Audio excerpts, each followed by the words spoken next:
Tuesday continues here on One News Now. I'm Charles Lejano. The Health Department allays concerns over a supposed new variant emerging in Vietnam, saying it has yet to be validated by the World Health Organization. To give us more details, we have Jen Calimon reporting live from Malabon. Jen, good afternoon. What do we know so far about this new variant and what else did the DOH have to say about it? Yes, Charles, good morning. DOH Undersecretary Maria Rosario Vergere said that the World Health Organization is still verifying and conducting studies on this apparent variant discovered in Vietnam. So once they have the full information about this, the WHO will be giving guidelines to partner countries. So for now, the DOH has no full details or sufficient evidence about it yet. But then again, Charles, with or without the emergence of variants in the country, the Health Department says that people must not be complacent and they still have to follow the minimum public health standards, Charles. That being said, Jen, is the agency still considering a travel ban from Vietnam to stop the entry of this so-called hybrid variant? What do we have so far? Well, Charles, the DOH is not yet giving any recommendations for a travel ban from Vietnam yet because the information about this particular variant is still insufficient. But then again, they call for a stricter border control, and the DOH is also appealing to incoming travelers to follow the quarantine protocols in the country to prevent the entries of different kinds of mutations and variants in the Philippines, Charles. Right, Jen, I understand that there are certain steps that are being taken to loosen the restrictions in the NCR Plus bubble. What is the Health Department's evaluation of the country's COVID-19 situation? You know what, Charles, across the country, the 7-day average daily cases increased by about 22%. That's according to Octa Research.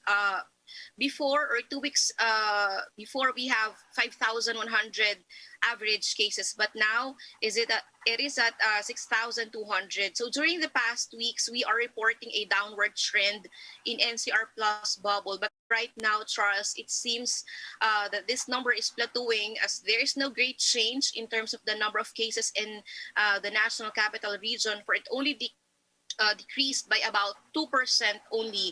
There's also a spike in cases in Visayas and Mindanao this past 2 weeks. So 12 regions have positive growth rate. 6 out of 12 regions have increasing growth rate. These are Caraga, regions 4B, 6, 1, and 7, and regions 1 and 7 are showing increase from negative to positive growth. Now, in terms of average daily attack rate, or ADAR, the highest is 8.8 per 100,000 population. So that is in Region 2, CAR, and NCR. This is probably because of the increasing mobility of the people and not adhering to the minimum public health standards, Charles. Right, given those numbers that you just gave us, Jen, what is the agency's recommendation for the next quarantine status in the NCR Plus bubble? Well, Charles, it was actually Professor Guido David of Octa Research who talked about recommendations for the next quarantine status. So if during the past weeks, the Octa was saying that we can now ease the restriction, now the cases in Metro Manila is almost not moving. The Octa is now having hesitations to recommend that. For Prof. David, it's best to wait for another week or two to know if cases in Metro Manila will increase or decrease before giving any recommendations regarding our quarantine restrictions. But if the government decides to ease the restriction, it must be done gradually according to Octa. Like some establishments might increase their capacity, but social gatherings, which might be a super spreader, must still be prohibited, Charles. All right, let's talk about vaccinations, Jen, for a minute. Do we have any updates on the upcoming A4 priority list vaccinations?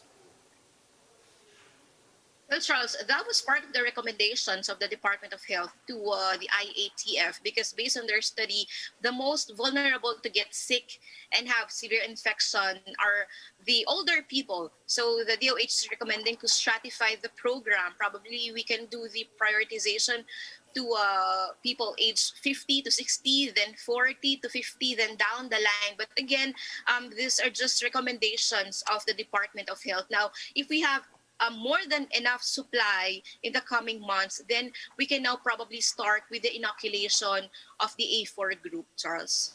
Thanks for that, Jen. That was Jen Calimon reporting live from Malabon. Quezon City authorities have cleared Councilor Franz Pumaren of any health protocol violations in connection with his feeding program in Old Balara. Recall that last week, the event was swarmed by around 6,000 people, prompting the QC-LGU to issue a show cause order against Pumaren. But after their investigation, the QCPD concluded that the councilor did not violate any health protocols, as he made proper coordinations with the concerned agencies prior. The police also said health protocol violators among residents were also immediately accosted and informed of their violation. The LGU is now conducting swab tests for residents who attended the food distribution activity. We'll be back with more stories after a quick break. Keep it here on One News.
You're still watching One News Now. I'm Charles Lejano.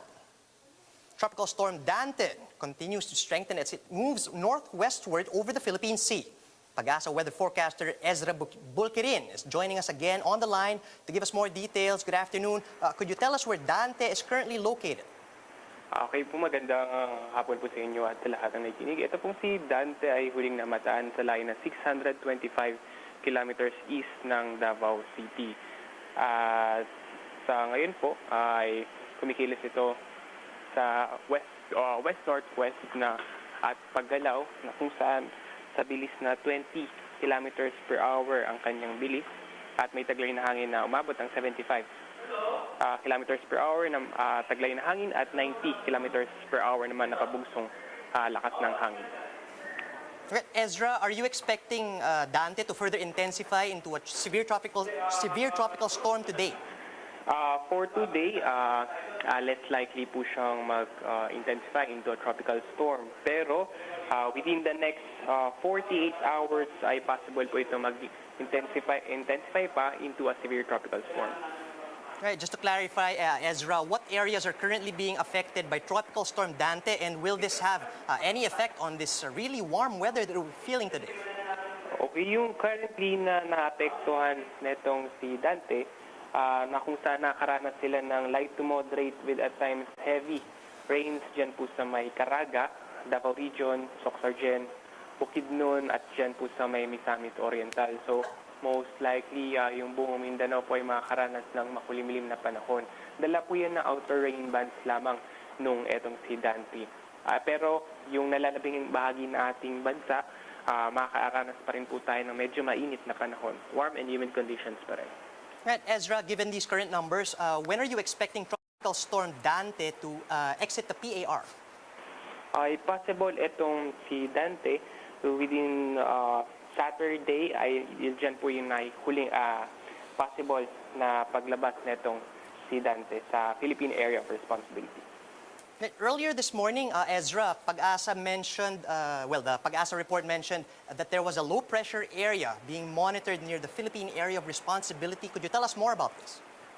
For now, low-pressure area pa rin po siya na kung saan for further analysis pa po itong low-pressure area na to. So wala pa po tayong masyadong details na mabibigay ukol sa low-pressure area na ito. Thanks for that. That was Pag-asa weather forecaster Ezra Bulkirin. More businesses in Metro Manila will enjoy relaxed restrictions starting tomorrow. That's upon the Trade Department's recommendation as approved by Metro Manila mayors. The details in this report from Dale De Vera.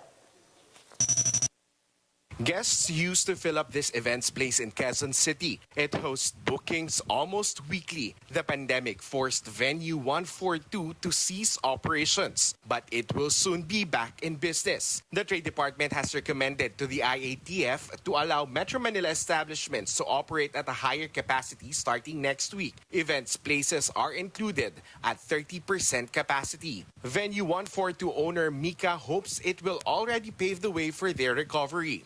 I'm honestly scared, pero life goes on. Kailangan natin kumita ng pera, kailangan natin magbigay ng trabaho sa mga tao. Metro Manila mayors have already given DTI's recommendation a nod. In an interview with Radio 5, MMC Chairman Edwin Olivares cited the slowing down of cases in the capital as reason for easing restrictions. From 20%, indoor restaurants may operate at 30% next week. Outdoor alfresco dining will remain at 50%. Personal care services like salons and spas will be allowed at 40% from 30%. DTI Secretary Ramon Lopez hopes this will benefit about 200,000 displaced workers, though he noted that relaxations would remain gradual. We are considering itong mga new variants that are still here at in fact pumapasok pa din yan. Iiwasan natin ito kasi mga highly transmissible tulad ng nangyari na surge. Nag-umpisa tayo sa 10% and then 20%. Pa 10% na. At hindi kaagad tayo tumalon dun sa over 50%. While the group Resto PH welcomes the move, it urged the government to finally allow vaccinated senior citizens to dine in. Resto PH is also hoping for adjusted curfew hours. Indoor sports venues and fitness establishments meanwhile remain subject for review. For News 5, Dale De Vera, we are One News. And those are the top stories at this hour. Join us again later at 1 p.m. as we continue to monitor the day's biggest stories. You can also catch One News on Signal Play. Just register for a free account now at www.signalplay.com and stream One News live anytime, anywhere. I'm Charles Lejano. Mask on, wash hands, and stay safe, Philippines. We are One News.